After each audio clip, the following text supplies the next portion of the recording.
Hello everyone. இன்னைக்கு நம்ம இங்கிலீஷ்ல idioms and phrases தான் பார்க்க போறோம். ஸோ idioms and phrasesனா என்னன்னா உங்களுக்கு புரியுற மாதிரி சொல்லணும்னா ஃபார் எக்ஸாம்பிள் இது சப்ப மேட்டர் அப்படின்னு தமிழ்ல சொல்லுவோம். அதே இங்கிலீஷ்ல இட்ஸ் வெரி ஈஸி. இதே idiomsல சொல்லும்போது it's just a piece of cake. It's just a piece of cake. So இதை எப்படி சென்டென்ஸ்ல ஃபார்ம் பண்ணலான்னா passing this exam was just a piece of cake. So இதுதான் idioms. இந்த மாதிரி ஒரு 2-3 idioms எக்ஸாம்பிளோட பார்ப்போம் வாங்க. நெக்ஸ்ட் ஸ்பில் த பீன்ஸ். இந்த idioms எதுக்கு யூஸ் பண்ணுவாங்கன்னா ஒரு சீக்ரெட் சொல்லாத இல்லை ஒரு சீக்ரெட் சொல்லணும் அந்த மாதிரி இதுக்கு. For example to reveal a secret. Example sentence don't spill the beans about a surprise party.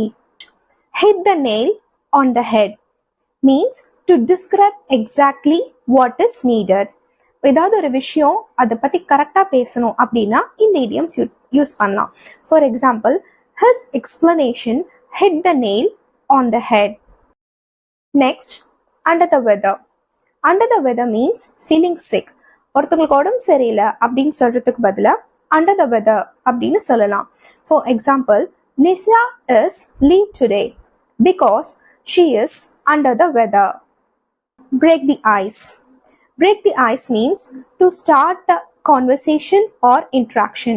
For example, அமைதியாக இருக்கிற இடத்துல ஒரு கான்வர்சேஷனோ இல்லை ஏதாவது ஒரு இன்ட்ராக்ஷனோ ஆரம்பிக்கிறதுக்கு இந்த idioms யூஸ் பண்ணலாம். For example she told joke to break the ice at the meeting. இந்த மாதிரி நீங்கள் idioms and phrases யூஸ் பண்ணி பேசும்பொழுது நீங்கள் மித்தவங்களை கம்பேர் பண்ணுறப்போ ரொம்ப ப்ரோவாகவும் மீன்ஸ் ரொம்ப யூனிக்காகவும் தெரிவிங்க. இந்த மாதிரி நிறைய idioms இருக்குது. இதை யூஸ் பண்ணி இனிமேல் கான்வர்சேஷனை பில்ட் பண்ணுங்க. இந்த மாதிரியான வீடியோஸ் பார்க்கறதுக்கு நம்ம சேனலை லைக் பண்ணுங்க, ஷேர் பண்ணுங்க, சப்ஸ்கிரைப் பண்ணுங்க. தேங்க்ஸ் ஃபார் வாட்சிங்.